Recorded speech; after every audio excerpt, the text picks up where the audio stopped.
I thought I'd show you guys some specimens that I was gifted recent.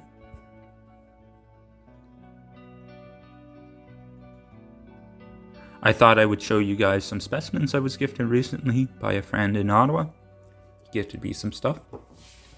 Starting on the left, we've got some type of probably like a part of the asbestos family, probably like a trim light or maybe an actin light, something. It's not super like it's not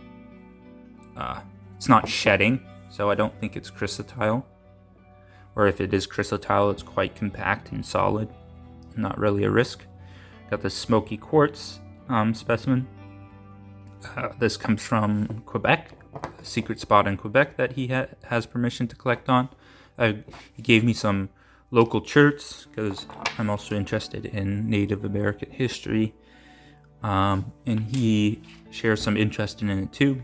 And he's walked some areas in his local stomping grounds, and he's found some like stuff there. And he gave me some a couple pottery shards that he's found, which are super interesting because with the Native Americans, they use these tempered pottery, like tempered clay. They put little bits in the clay to make sure when it's hardened, it wouldn't crack.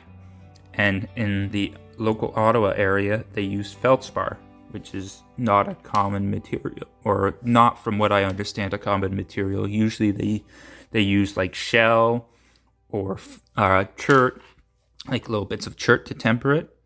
But in Ottawa, they used feldspar because it was a quite readily available material, which is very interesting to think about. Here is an Elbite specimen from Quebec, from a spot that's not open to collectors anymore, but he got in there before.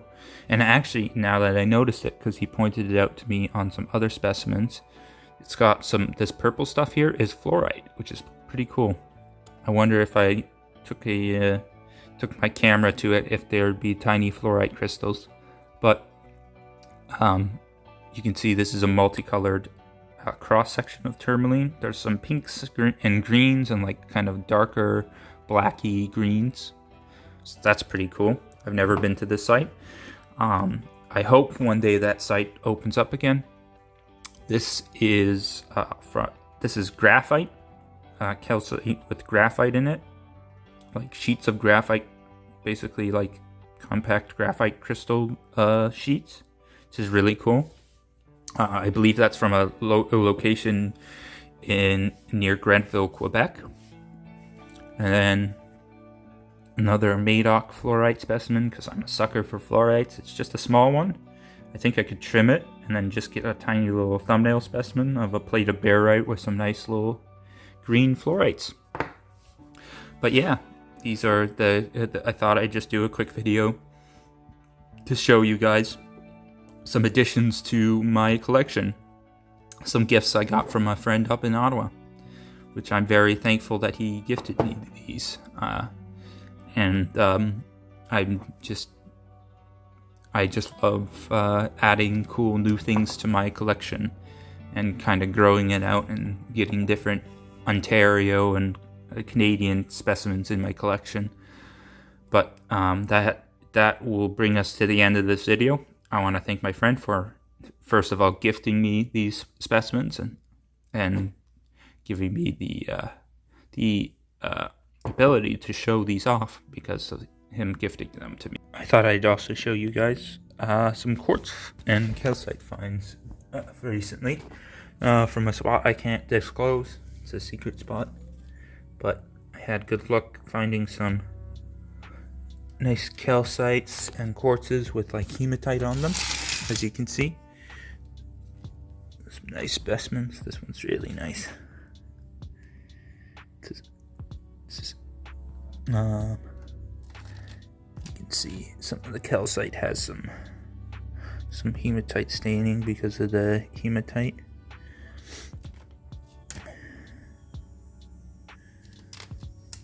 This one's, it's a bit busted up, you can see, of course, but this one's kind of cool because there's a secondary layer that grew over some of that hematite, so you get almost like this dendritic hematite underneath the calcite.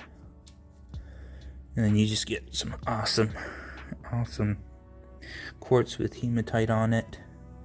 Some of it's a bit stained, which I like the staining on this stuff, so I'm not going to remove it. But you can see there's some cool stuff. Some of the calcite has some like gungeon stuff on it, so I'm going to put it in some bleach just to kind of soak off the gunge. But you got some interesting calcites for sure. This one's kind of cool. It's a bunch of dogtooth kind of crystals all clustered together. But you can see I had some good luck. Found this big boy. I think I'm planning to invest in a portable stone saw. And we're going to use it to kind of cut a platform for this piece. As you can see, it's got pockets all the way here. There are some points where it's damaged, but overall it's pretty intact. And I'm quite happy with it. It's got some pretty cool crystals, and then I got some pretty other cool stuff, so I'm quite happy. Unfortunately, I couldn't show you guys the locale because it's kind of like a little secret spot, so I can't do that, but I can at least show you guys the finds. Here's a piece with some dogtooth crystals still. There's a bit of a fracture on there. I'll probably try and trim it up a bit, but we've got some nice finds for sure. Just unfortunately I can't show you guys the actual locale, but at least you guys get to enjoy the cool finds. I also recently met up with a viewer of the channel, and we got to do some rock hounding. I showed him the scapolite road cut that I'd been to before, as he lived in the area, and he gave me some cool stuff. I got some apatites. It's hard to hold everything in one hand, but you can see this big guy's got a couple dings, but it's a pretty nice double terminated piece. And then we got that smaller piece that's also double terminated, and then that point is just a really nice terminated point. And I got some interesting kind of lumpy melted quartz. Similar, actually, the scapolite road cut had something where it was kind of bubbly and stuff, but this is from a different road cut, I believe. And then some, what I believe is scapolite. I have to get some of these cleaned up a bit, but I believe they're going to look quite interesting. And I was quite happy with the fact that he was willing to gift me some stuff. He had a lot more, but I didn't need too much.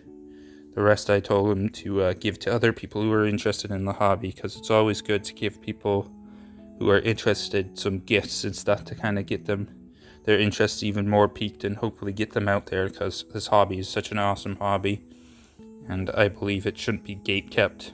It should be shared with everybody who's interested, because that's the point of having a hobby, is to enjoy the things you enjoy, and at the same time hang out with like-minded people who enjoy the same stuff. But as you can see, there's some cool stuff. If you guys like these kinds of videos, I do my main videos are rockhounding trip related videos, so if that's your cup of tea, please do consider liking and subscribing if you haven't already.